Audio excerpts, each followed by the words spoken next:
Well, thanks for driving out here. Yeah. It's closer than Beaumont. It really is. Barely. It may not feel like that because of the traffic, but yeah. That's the only thing, the traffic. The ride wasn't bad. Yeah. Okay, well, I was going to start asking some other stuff because we've been talking for so long. Mm-hmm. But yeah, so start us off and tell us a little bit about, well, first of all, let people know how much time you did so the youngins know that you know what you're talking about.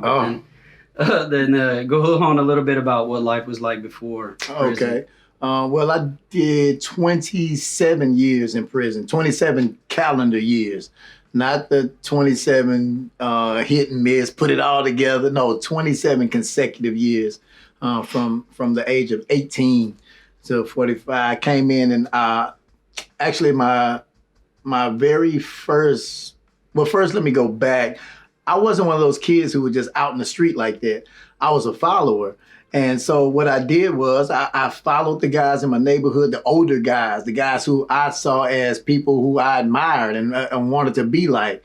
And so to show myself on their level, you know, I would do everything they did. And I'd go with, I'd push it to the next level. And so at 18, I'm sneaking out of the house. I didn't have a car. I didn't have my own place. I literally went from a house, a room in my mom's house to prison. And when I went to prison, it was for a litany of crimes. I had 8 felonies. When I went to prison, when I went to the county jail, they were like, well, we were looking for you for this, and you're tied to that. And I'm like, man, and I was so young and dumb. I was like, man, whatever y'all want to do. And they were like, okay, cool. We got no problem with that. Because I thought because it was a first offense, there's no way they can just give me a whole bunch of time. Yeah. Yeah, wrong answer. And so 50-year sentence. They said, we're gonna do you a favor since you're so young. We're gonna give you 50 years on all of them.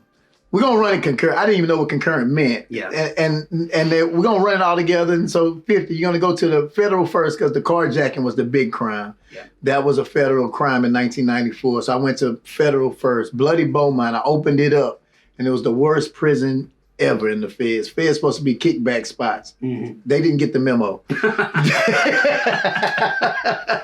They were gangs everywhere fighting for territory, and it was a bloodbath. And I somehow made it out of there because of a program called the Challenge Program, where the counselor would. Well, I'm gonna tell you like this. He asked me one day, I was 33 years old. I'd never done anything of note in prison. Everything was bad because that's who I was. I might as well have been a brick on the wall in the prison. I was such a part of the prison life. And so in this class atmosphere, he said, write down the worst thing that's ever happened to you in life. And now go back and rewrite it. I was like, rewrite it? He's like, yeah, rewrite what happened that day. Rewrite everything. And tell me what would you do differently? And I did it. And it was therapeutic for me. I was like, man, what if I could have done this for real? And he read it and he said, well, can you do this again? Can you do this every week with these assignments? And from there, it turned into, can you write a skit? And I want my other staff members to see what you're doing. And from that, it went to the warden coming and say, hey, can you write a play? And we could have the whole staff come and inmates come and we could watch it, a production. Had you been doing writing before that? I'd never done writing before that. And so it was more so. He saw like something you did and like noted. Yeah, and they're like, man, you write like this? And the warden said, well, man, I'm going to be honest. If you get out of here and I catch you under the hood of a car, I'm going to be mad because you're a writer. Start writing. And man, that warden went and hired a writing coach. I still can't believe it. They hired a writing coach to come and they said, if it's guys like you writing in here, we need to cultivate that. We need to show that we care about that. And so it's time consuming. That's less time that you guys are out on the yard doing some dumb stuff. You're in the cell writing. I love it. Keep it going. They let me put on a play every year after that. I moved from the federal to the state. I thought it was over because I thought I was going home. They were like, well, usually they don't take you from the federal to the state. The state said, oh, no, that's a lie. We want him. We come on down. And so I had to leave the cushy life of the feds to the state. 2010, I come to the state And the first thing they tell me is, man, you ain't gonna be doing all that playwright and stuff over here. Every time I told somebody what I do, they like, oh, they don't do that in the state. You finna get on the fields, you finna get that Aggie. And so I'm like, oh man. So I guess they treated you like you had just got there? Yeah. It was like day one. And so I came in and man, it was definitely a reality check because the lifestyle is totally different. In the federal, we had computers. We were emailing our families back and forth. It was 7 TVs with headphones. You can listen to all the different TVs. And so I leave that atmosphere and come to the hectic atmosphere of TDC. And it's like, whoa, culture shock. And so, man, I had 10 more years to go before I even came up for parole. And so it's like, man, what are you going to do now? You don't have all of these different things to really help you move forward. And all I had then was pen and paper, pretty much. And so I just said, man, I'm not going to let my dreams die. I'm aspiring to be something. And at that point, I started to go to church as well. I hadn't been involved in ministry. My family were Christians, but I wasn't. I was black sheep. I never had a relationship with God. I knew of him, but I really didn't know him.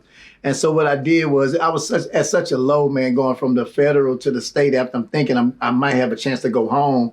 And on the last possible day, they send someone to get me and bring me to the state for 10 more years just to come up.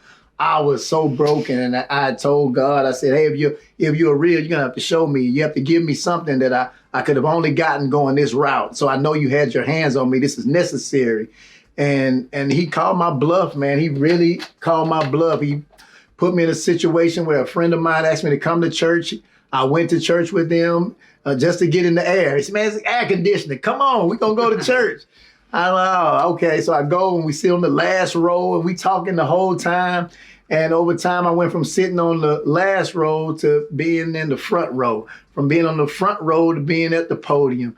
And next thing I know, I'm taking Bible classes because it got real to me. Yeah. And it started to feel good. I wanted to change. I wanted to be a better person. I didn't want to just write stories about great characters. I wanted to become one. And when I started writing my ministry, they met in the middle. And next thing I know, it's all I wanted to do. I wanted to say good things. I wanted to write good things. I wanted to pour light into every situation. And it wasn't about parole. I was 8-9 years away from coming up for parole. It was about me. And one of the powerful things I got was a letter from that same counselor who sent me a letter of my mother and my sister. They have this trick that they pull on you. They say, write down on paper the person that you love the most in this world. I wanted to put my mom, but then I said, well, if I put my mom down, they're probably she's probably gonna hear something. I'm thinking that they're gonna just like write some stuff down and send it to her. So I put my sister and my mom. I figured my sister kind of filter things a little bit. She gonna let mom go off the deep end. But come to find out a year later, they get these letters back and they pass them out to us. And they say, oh, we wrote those people that you wrote down. And we asked them, how has your incarceration affected them? And these are their answers. And so they passed them out to us and they said, read it out loud to the class. And I read it out loud and man, I never cried in front of men before. And I did so with no shame because it hurt so bad to actually read all of the things that I missed over the course of, it was like 15 years at the time. And I read about how my mom said every holiday she's having to put up a fake smile because she knows that there's a seat at the table where I'm supposed to be sitting. That hurt. My sister was talking about how I wasn't there to vet her boyfriends or teach her how to drive or just be home when she got there to ask her how her day was. And I missed all of that. And I remember Pat Riley had this quote. He said, life isn't measured by the number of breaths you take. It's measured by the number of moments that take your breath away. And that was a breath away moment for me. I realized that I'm not the only one doing time. They're doing it too. I'm not the only one hurting. They're hurting too. And I'm not the only one that's about to make a major comeback. They're about to make one too. And that's what I dedicated my life to. And I took that. And that was my inspiration. I said, well, they may not get a chance to see me walk across the stage at graduation. They may not get to see me get a big promotion at work. But damn it, they're going to see me become a better man. They're going to see that. And so my letters started changing. My visits started changing. My phone calls started changing. It wasn't just about send me some money. What's so-and-so doing? It was about God, what I'm doing, what my brothers in here are doing, how we're turning this prison into something totally different now. And man, out of nowhere, because I changed, everything around me changed. I stopped letting where I was dictate who I was. And as God would have it, I ended up hooking up with Tracy, and we started writing together. And I'd never met anybody who would like to write. And so now I have a kindred spirit now. We're going back and forth, and we put on some massive shows, man. For years, we had 500 men clamoring in the chapel, just falling on the floor and thinking to themselves, man, I wonder if I look like that to people, and realizing, man, we got work to do. And we took that, and next thing I know, man, parole is coming. They came early. I didn't have my parole package ready. I didn't take ITP classes because I wanted to be authentic change. I didn't want to take classes just because this is what you have to take to look good. Yeah. I took one class. I took a Bible class and a walk by faith class with Ann Perry, and I took that class for years because it resonated with me. I wasn't trying to impress the parole board. I was trying to change my heart for real. And I stuck to that, and I continued to take it, and then I started helping to teach it after a while. And so parole came, and the man sat me down, and he made the fatal mistake of asking me, what would you do if I let you out? Oh, man, I must have talked to that man. But I found out three things in that parole meeting. I found out, one, they do not care about the cases you caught 10 years ago. I caught a lot of cases. But what they care about is, are you catching the same cases 10 years ago that you're catching now? Yeah. Because that shows no growth. This is still you. And you can say, well, I got caught up on this and I got caught up on that. Yeah, maybe 1 or 2 times, 5 or 6 times. You got 10 and 20 cases year after year, the same cases. That you like this. This is who you are. And so you have to change that. And one of the second thing that I found out was that if you don't hold yourself accountable, it doesn't matter what ITP classes you come in there with. You're not going anywhere until you like really take responsibility. And I know you say, well, I just told them what they want to hear. No, they see straight through that. They know for a fact if you're faking and shaking. First of all, they see what's on paper.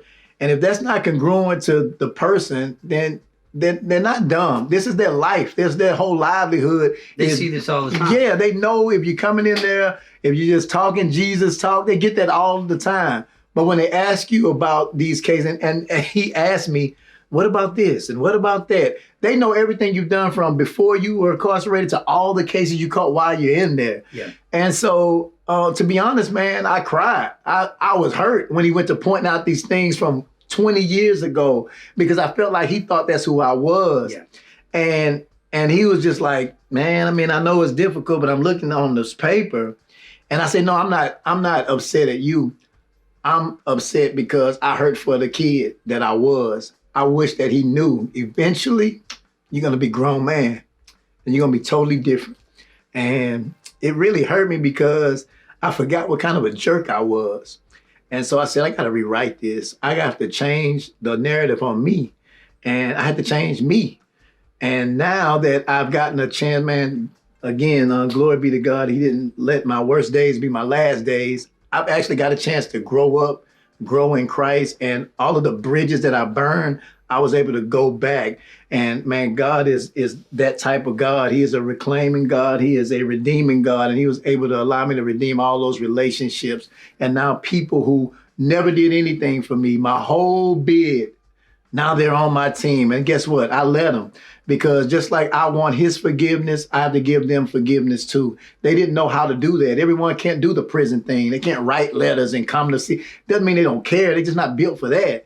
And so I let them love me however they can. But I also know for a fact that it's not on me to hold them hostage about what they did. I sent myself to prison. And so I can't be mad at them for leaving. That's not what our relationship was built on. This wasn't part of the plan. Yeah. And so I was able to get from that to this. And now as I come home, all of the enemies I thought I had from the past, the growing up childhood, they respect me now because they say, man, you went through something I couldn't have made it through. And now they're friends now. And I've had guards who were guards in the prison locking me in the cells. They found out about the book. They seen the book everywhere. They've come to my book signing, and it's come full circle when someone that you know was a guard to put you in the cell now comes to your book signing and asks for your autograph and gives you a hug. Man, it just blew my mind because we have it in our head like these people are against us. Yeah. They're not. They're doing a job, and that's how they make their living. They didn't wake up in the morning and say, I can't wait to get there to kick so-and-so in the butt. That's what they do. And so the only enemy is you. I finally looked in the mirror and really saw myself for who I was, and I didn't like it. And so I changed it. And when I changed me, everything around me changed as well. And that's what we can do. That's the power that we have. We're just that powerful that we can change everything, not just us. We can change the temperament of a whole room if our light is on, and my light is finally on.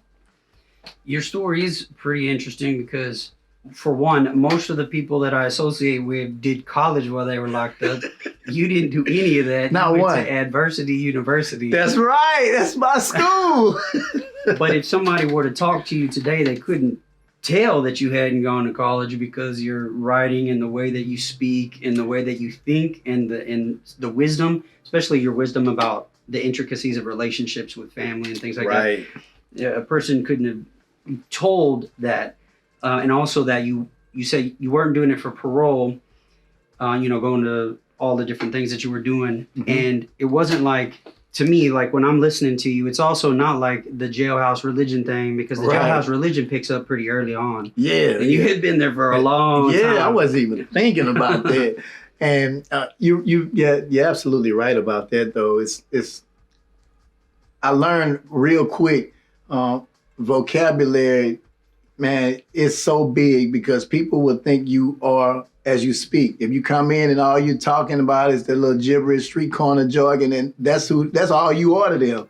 But you can disarm people with your vocabulary. You can actually trick people into thinking you're smarter than you really are with your vocabulary. I hated to be in around people who are talking perfect English, and they were talking two syllable words, nothing big, nothing long, talking totally over my head. I'm like, what are y'all even talking about? And so I said, well, I'm gonna have to get sharper than this, man. I'm gonna have to. And I didn't know that I would actually have to use this in the writing world. I just wanted to be able to hold conversations with people who weren't my homies, people who were actually smart people. And it came to pass that eventually I was on a stage in San Antonio at a book summit with all of these people with master's degrees, principals of high schools, people who worked in the NFL who wrote and put on TV shows for NFL players every week. And I'm on the stage with them, and they're like, okay, Mr. Charles, where'd you go to school and what's your credentials? I said, well, I'm a proud graduate of Adversity University. You call it prison. And I said, well, I didn't graduate, but man, and the thing I found is that this world isn't mad at you. This isn't a world that can't wait to chew you up and spit you out. If you've overcome, they want to hear about it. Yeah. This is a comeback society. If you look at all the movies, all the stories, there's ever been something, there's always been an underdog. Everyone in prison is an underdog. We're all Rocky. And every time you find yourself in a position where you can show up and actually show people that you're more than what you're wearing, than that white suit, man, it's just a beautiful thing, because for most of them, when they hear me or they see me, I don't even like to tell them, to be honest. I like to just show up and show them who I am. And then I'll tell them, oh, by the way, I just got out of prison. And they'll be like, huh? I'm like, yeah, I just got out. Because first I tell them what I do. I tell them I go to halfway houses and I minister to them. I tie them into my job, and we get it to where they can go straight from the halfway house to get a job. No questions asked. I don't care how many tattoos you got. I don't care how many piercings you got. You want to work, come on. And the only way we can put ourselves in that position is the ones that go first set the trend. Yep. You have to go set the tone. So now they're not scared of someone coming straight from prison after 27 years. Well, that last guy did pretty good. We're going to give you a chance too. And so I knew for a fact, even though I'm not looking to stay here career-wise, I know that this can be good for somebody else who doesn't have any other outlet. And so that's what we did, and now that's functioning. Remember I said I didn't get a chance to walk across the stage? Well, I actually did, because a year after I came home, I went and I got my theology degree, and I was able to walk across the stage with my mom, who got her doctorate of divinity in theology the same night. And that was a big celebration, man, for our family. They got a chance to see me do something. They didn't know I was writing. It's hard for people to believe, oh, you're right, oh, that's good, baby. They don't really think it's gonna do anything though. Yeah. And so after that, they thought that was like the biggest thing. And then the book came out, and when they actually saw a book with my name on it, the dedication with their name in it, oh Lord, I can't believe we rich. No, we're not rich. Yeah. But hopefully one day we will be. Yeah. But man, it's just a testament to the fact that I was surrounded by people who actually were rooting for me. All my guys in there, they'll read what I'm doing. Man, let me see a page of that. Oh man, yeah, you can do that. You can do that. And I tell people all the time, I didn't have any haters. People always say, all these haters out here. I can't even say that. I didn't have any. Everyone was rooting for me because I've been gone so long. And they were like, man, you left as a kid, man. This world is totally different. You won't recognize not one thing. The city I was in, Beaumont, totally different. Everything from cell phone, just nothing felt like a fit. It was totally foreign to me. But I did have the one thing that I needed, and that was God. And I knew for a fact if he allowed me to escape that mess, I could be just fine out here. Because people fall apart out here about anything. Oh, he cut me off in traffic. Oh, the bill is due. Oh, why they keep knocking on the door? You just fall apart. But if you're a graduate of adversity university, man, you can overcome prison. You can overcome anything. We run through problems out here like it's nothing. Because in prison, you have problems you can't do nothing about. And out here, you mean tell me I can actually maneuver around you? I can go this way instead of going that way. I can talk how I want to talk. It's okay to establish relationships out here. And I thank God for that because, man, I established a relationship of a lifetime. I just wanted to meet a good girl when I came home and got a whole wife. Did you meet her before or just since you've been out? No. I didn't know her at all. And so I just been out a few months. I was still very fresh. You could still smell the Jack Mac on my breath.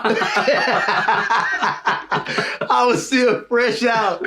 And man, we had, unfortunately, a cousin of mine had lost her mom, and she had came out from out of town to our house because that's where the funeral was. And so she kind of come to our house with friends and people who were consoling her, and I just happened to be there because we were the only relatives that she had in Beaumont. So in comes this lady. She's about 5'10", and I'm like, man, who is this? And so she sits down, and man, I'm really just enjoying the fact that we're talking because she's like very, very smart and everything. She was so articulate. And I just really engaged. I was talking to everyone because it was my house and people were running me around, grabbing this and grabbing that.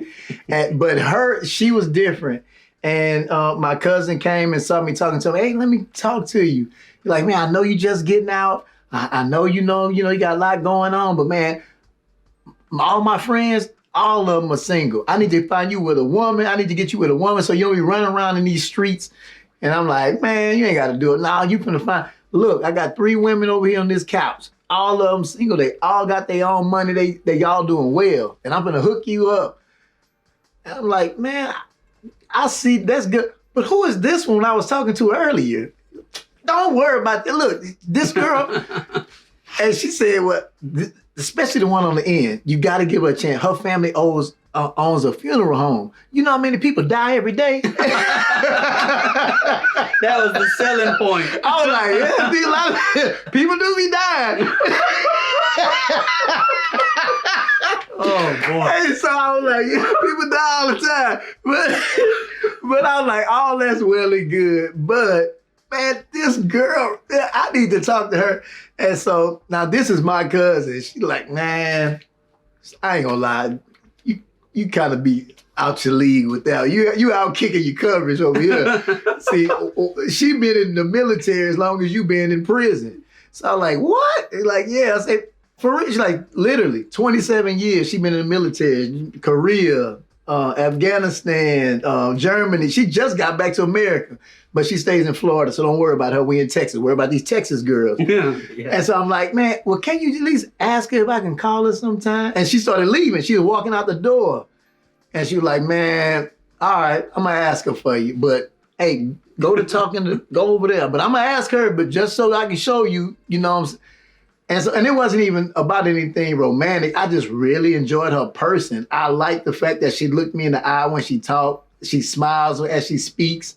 And, well, she does say hun behind everything she says. Can you get that for me, hun? Thanks, hun. Oh, I love that. But look.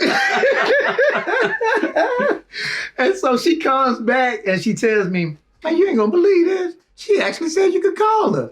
Like, what? Yeah. And so she tells me, she's like, man, I can't believe it. I didn't think she would talk to somebody fresh out of prison. And I think that's the mistake that a lot of us make, that we kind of set the bar low.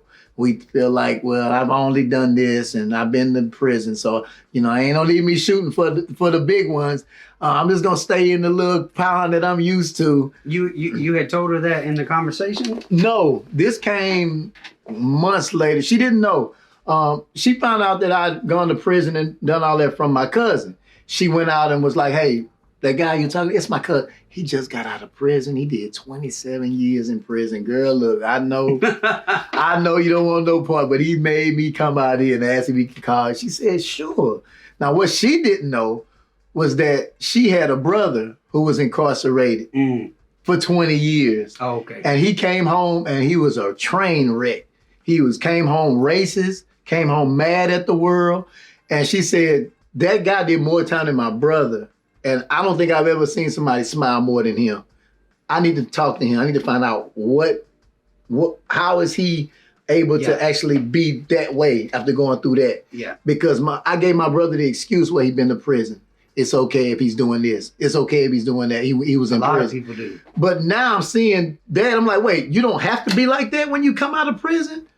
I need to talk to him. And we started talking that night. We talked every night. And 1 year later, I said, marry me. And she said yes. And everybody was like, what? Why? What are you doing? Her friends were like, huh? And so we had to actually, now imagine how this is.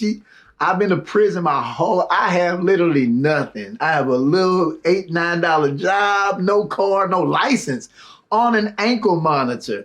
And she still said all that stuff. Said what you have is different. It's not so much about you. I like you, but I love the God in you. She said, I know that you've been through something. Said Mike Tyson had a quote. He said, everybody got a game plan until they get hit in the mouth.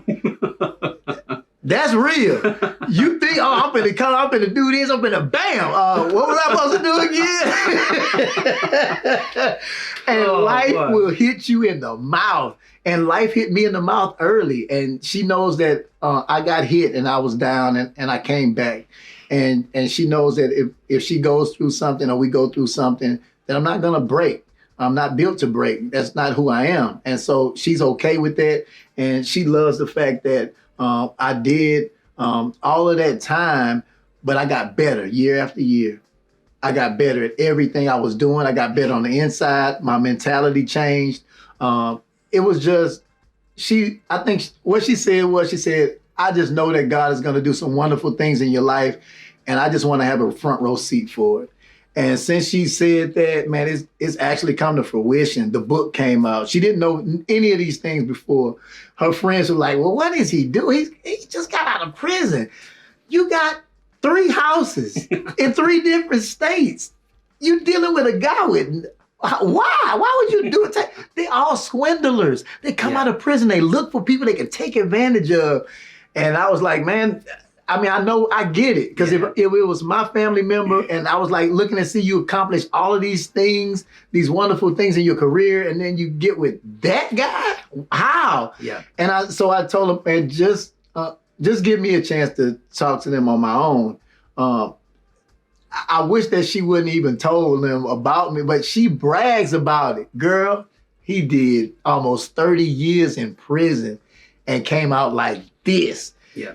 And she wanted them to say, man, open up your mind and see, man, there's a lot of men being built in prison. We trying to take these men and make them go to church. These men in prison, they can't wait to get to church. Yeah. And so if that's your thing, and the most of her friends, they say, I want a man of God. I don't want no man. I want a man of God. I want somebody to tell me why you ain't ready for church. I don't want one I got to pull out of church. Say, hey, you go to church, pray for me when you get there. I don't want that. Yeah. And she said, don't be afraid to take a chance with someone who's failed in the past. That doesn't mean they're going to always fail. And so her thing is now she's like, man, say your piece. Every chance you get, you need to toot that horn and let them know where you came from. Because when you guys come out of prison and do something wrong, they blast it all over the place. Yeah. And they tell society, once trash, always trash. And the people buy into that. So when you come out, every chance you get, tell your testimony, tell it loud, tell it proud, so that they know, hey, man, I was the worst of them. Like Paul said, I'm the chief of all sinners.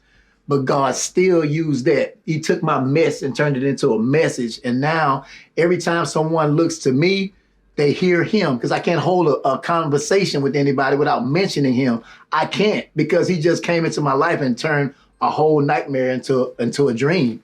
And I don't take credit for it. I met so many men who are way smarter than me, way more engaged, way more intelligent, way more hardworking, but they won't get a chance to come out here and do what they do. And so I just want them to know, it doesn't matter where you are, it's just your address. Because I had already made up my mind whether I got paroled or I was staying in there. I was gonna represent for God. I was gonna represent, I was gonna do it like I was a real ambassador for him. And the only thing parole had control over was the address. If I'm gonna do it right here, I'm gonna do it out there, but I'm gonna do it. And so now that I'm home, I'm doing it. I fought to get out of here. I stayed out of trouble just long enough to get out. And now I'm fighting to get back in as a volunteer so I can see these guys and tell them, man, I don't care how bad it is. I don't care how long you've had to do it here, man. God has got every dream waiting on you. He's preparing you for something. He's got you on the shelf. He's preparing you for things, but he's also preparing things just for you. I had to wait all that time because it took all that time for me to get right. Me and my stepdad was beefing like the Crips and the Bloods for all my life, all the way up to the last year. He didn't even want me around. I didn't want to go home. And then it changed. God softened his heart just enough before I made parole. He said I could come. Yeah, tell him he can come. And that was our breakthrough. Now he's probably my most trusted confidant. We went from, he never wrote me, he never talked to me the whole time I was away. We never had a rapport. And now, man, he let me stay at his house for a whole year. I didn't pay for one thing, not a bill, not a meal, not a gas, nothing. And he just really made up for 27 lost years in 1 year. That's a God thing. And that's why you don't throw people away. And just because someone didn't do anything for you while you were away doesn't mean they're not going to step up when you come home. So come home with a heart that's open, that's willing to allow people their comeback season, because comeback season belongs to everybody. And it's a beautiful thing when you can. Well, in case you didn't know, I'm a big quote guy. Jerry Jones, the great Jerry Jones. Yeah, Pat O'Reilly, Muhammad, or was it Mike Tyson? Man, they're good. Great Jerry Jones said, "No one appreciates a second chance more than the person who knows they really don't deserve one." And that person who you have in your life who was writing and stopped writing, That person who was sending money, stopped sending money. That person who said, gave you all these dreams about, oh, man, I'm going to come see you. I'm going to do this. And they didn't. But when they come home, they get in your face.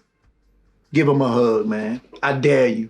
Because that's going to hurt them more than anything you can say. When you show them love, when all they gave you was hate. When you show them light, when all they gave you was darkness. That's what says you're a Christian. Anyone can say it, but even the original Christians didn't call themselves Christians.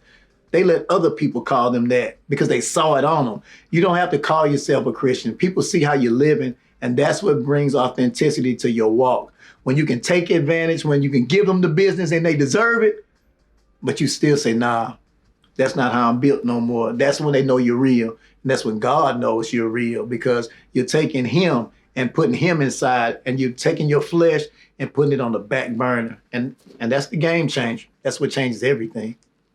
Well, like everything about your story is counterintuitive, counter to the stereotypes. Yeah. The stereotypes that your wife saw, like you can do all this time and not come out just bitter and pissed off and mad at the world. Yeah, racist and hater and all that kind of stuff. You can do all that time and not come out that way. But your mindset was also different, because you were like, okay, didn't nobody write, they didn't send money or whatever, but that's what'd you say? That's not what the relationship was built on in the first place. This wasn't part of the game plan. Yeah, we didn't plan for this. We weren't supposed to go away for 27 years. All of that is counterintuitive, because I think the narrative you often hear in prison is, number one, it's everybody else's fault, and everybody else is, they're not trustworthy, or they're haters, or they ain't no good. You want to stay down. And so your loyalty is like conditional. Yeah. Up against imperfect people. Exactly. And you're not ever going to break out of that sort of victim stance. So there's a bunch of counterintuitive things about your story that make it pretty unique, and I think she saw that. And the wonderful thing is that when she talks to people about me, she tells them that she's the lucky one. And for someone, I've heard you say that. Yeah, and I always just be shaking my head like, y'all know she lying, right? Ain't no way she's the lucky one. But in her head, she really feels as though she'll never meet another me. And I think everybody incarcerated need to know their value. You can't look at what you have in your locker and say, this is who I am. You can't look and see what's on your books and see this is who I am, or how many times you go to visit. That's not who you are. You have certain things in this life that only you can do. Only you are built for it. It's your destiny. And the wonderful thing I do now, when I first came home, I would pass to these people all these dollars, all these crumbled up dollars, and I just give it to them at church, and they'd be like, "What's this about? What are you giving me a crumbled up dollar for?" And I say, "Man, look at that dollar. That dollar's torn on the side, crumbled up, it been stomped on." And say, but the value is still the same. It's still worth $1. You can give it to somebody. You can go to the store and buy something worth $1. And that's our lives. A lot of us have been crumbled up and ripped apart and stomped on, but our value is still the same. You get out, your value is still the same. There's nobody like you. No one knows your story. Nobody has your heart. Nobody knows your mentality. You are so unique. God made you special. He made you for specific things. And we just have to understand, man, we're so much bigger than the sentence, so much bigger than the hurt, so much bigger than the pain. Man, he has a breakthrough waiting for you. All you have to do is fully engage in him and understand, man, he's not going to hold my past hostage. And he's going to keep me to a place where I can look back at it and appreciate it and see, man, I made it through that. I can make it through this too. And everything that he had prepared for you is just for you. No one else can get it. It's like, for me, my mom said, well, I was hoping you would come home and just be home. I didn't care anything about what kind of car you drive and all that, because she wanted my legacy to change. She knew what she had in me, but she wanted everyone else to know. She got tired of telling people how great her son was. And they'll say, well, where is he? He's still in there, but he's coming home. And when he comes home, and so, man, if you can't do it for anybody else, do it for the people who love you enough to still brag on you and say, oh, he's growing into a heck of a young man. Do it for the people who are going to be here long after you're gone. That's what your legacy is. Your legacy isn't what you put in people's hand or what you leave in an inheritance. Your legacy is that conversation that's had about you when you're not here no more. What people say about you. And if the best thing or the worst thing they can say is, Man, I remember he got locked up and did all that time. And man, they thought it was over. Man, he came home and he was on it. Man, that's the best thing that they could say about you because that's a knockout punch. That whole Mike Tyson life hit you in the mouth thing. Well, if that's the case, prison is vintage Mike Tyson. That's one to the chin. And a lot of people don't come back from that. You see people in prison come home. A lot of them in prison, they're not the same. Between the drugs, the trauma, the drama, something's missing. Yep. And they're a shell of their former selves. So it's a blessing to come home healthy. It's a blessing to come home happy. It's a blessing to come home, period. Well, it's clear to me you need to do one thing. You need to talk. You need to have a platform where you can talk directly to these to the people in prison. I mean, everybody out here is going to benefit from the things that you have to say for sure with your books and everything. But the audience that you really want to reach are the people that you were in there with, the people that you left behind. Oh, yeah. Give them a totally different way of understanding who they are and where they're at and what they can be. Oh, most definitely. That's really, man, that's the one thing I was looking to do. I wanted to make sure that they knew, man. I actually knew like nothing. A lot of people in prison, they come to prison after they've established themselves. They were adults. They had a bank account. They've gone to work every day for a few years. I didn't have any of that. I didn't know how to open up a bank account. I didn't know what an email was. I didn't have a jag in there. I wasn't jumping on the phone in the prison. I was so scared of having a cell phone. I didn't know how to start anything on the phone. So when I came out, literally starting from scratch. And so that's the thing so when I work in reentry, for a lot of people, it's not reentry. They're not coming back into the society because they were never reported into the first place. So we're going through reentry, but we're teaching people how to start a bank account because they wasn't in society in the first place. I had no clue about any of this stuff. And it's intimidating to you while you're in there because you're like, man, it ain't for me. I'm just going to go ahead and stick to putting this commissary list in, put it in the window, getting my stuff and going to my cell. And I've seen it. I just saw recently a friend of mine, he went right back. He came home, went to the halfway house for 60 days, came out, the money wasn't coming fast enough, and he made a move, got caught, back in prison just that quick. And I would suggest that while you're in there, you start practicing as if you're free. Don't look at it like you're sitting at the table with a bunch of dudes and waiting on the officer to come knock on the table. Picture yourself sitting with a bunch of constituents. Picture yourself sitting with people who know more than you, who make more than you, and articulate yourself as though you're in a meeting while you're eating. And once you're doing that, she did it again. But elaborate on that because this is one of the things I told you. I hear people say, "Well, I'm gonna wait till I get out to start working out, to start going to school, to start dieting, to start going to church, I'm gonna wait till I get out." The biggest mistake in the world. Man, I gotta do it again, Brandon. To quote the great Gandhi, they asked Gandhi one time, he was talking for 5 hours straight. And the guy and the reporters were so mesmerized. They're like, you don't have a note. You didn't have anything. How can you do that? And he said, I can do it because that's who I am. I don't need to read it. This is in me. This is really this is the real me. And so that's who you have to be when it comes to your lifestyle. Prison you can say, well, once I get out, I'm gonna do this. No, once you get out, you're gonna be physically able to do it. But you need to be capable of doing it even while you're in prison. You need to get your game up now. What prison is the sideline. You're looking at the game being played, but you're going in. So you need to be looking at the game, seeing who can move where, who can do what. Okay, what's my best fit? Okay, I see how it's going. And so when the coach calls your number, you can get out there and actually function. You know your lane. You know what you're good at. You know who you need to be with. You know who to give the ball to, who to get the ball from, and you know how to score. And for me, it started real quickly because I wanted to start talking to people outside of my race. Prison will have you to where you talk to only people who look like you all day long. And then when you get to society, that ain't happening. Your boss is Asian. Your next door neighbor is white. Your girlfriend is mixed. You don't get the same people around you all day. And so you have to actually function, be comfortable, and let people be who they are and understand that, man, prison is teaching you all wrong. It's all wrong, man, because your brothers is who feel like brothers, not a color. Your brothers who treat you well. Brothers want something for you. Don't sell yourself out and thinking that, well, my gang ties, my city ties, my race ties.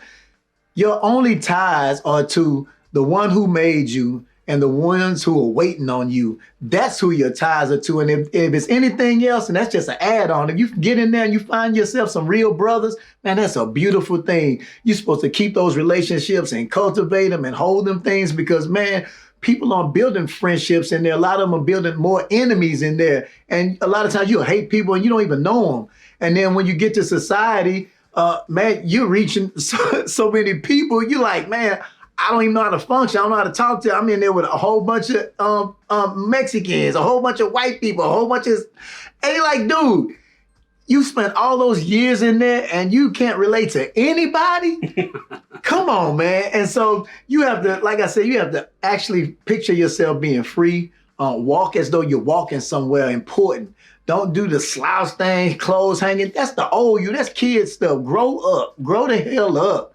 Because society is waiting on you to put your voice on this thing. They're not waiting on the person that you were. We saw what that person did. They crashed and burned. We want the new you. And so you don't need to be waiting until you get out to become the new you. Whoever you want to be, gonna be that person right now. Be that person to your cellmate. Be that person to the officers. Be that person to everybody, because at the end of the day, it's not about them, how they treat you. It's about how you treat everybody. You want to talk about what a Christian life is? It's not that one-time thing where you give your life to God. That's just one moment. That's where it starts. That's not where it ends. And so when you say, well, I'm a Christian, man, you can't just be a Christian on Sundays. And you can't just be Christian to other Christians. You have to make it attractive. You have to make it to where other people say, man, that's what Christianity looks like.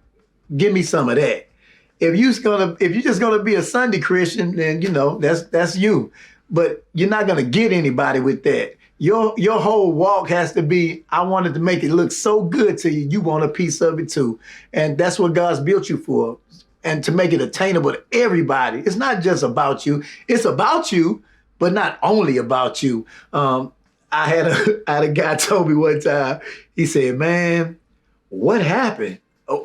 How did you go from the guy who would gamble all day, year after year? And this is when I knew I was a Christian. When the Cowboys were playing at 12 and they called church and I walked by that TV, I said, oh, I'm for real now. It's official. God, you see this?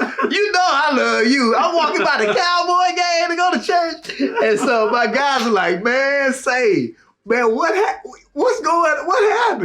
And a lot of times, we don't want our friends to know that we own it like that, because then our level of accountability goes up. They go, oh, you cursing? Yep. Oh, what you doing? You gambling?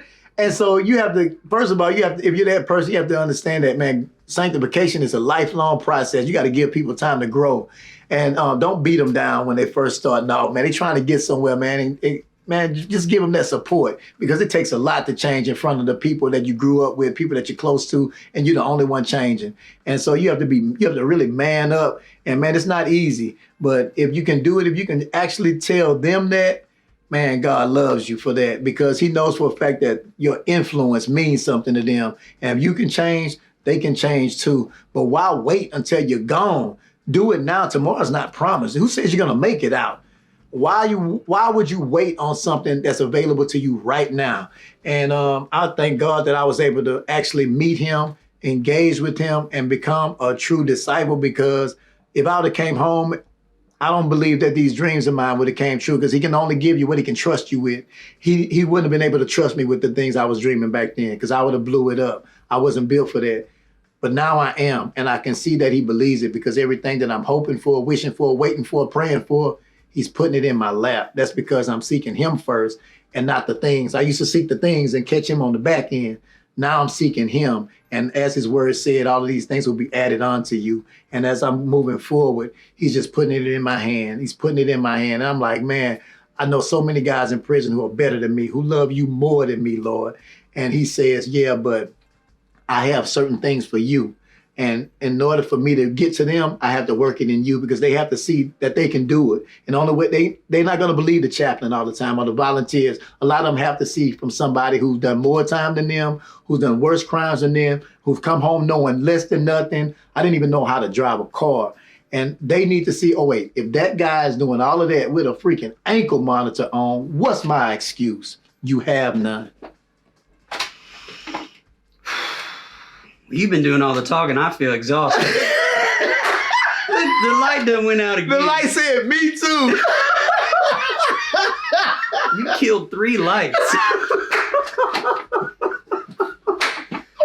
Oh, man. Well, that's about a good place to end it. I just hope I can do whatever I can to help you get a platform because it's clear that other people need to hear what you have to say. Man. So I hope that I hope that the right ears are here. I've got some ideas on how to promote this a lot more because people just need to hear what you have to say. So, man, I love it, man. I appreciate you. I need to man.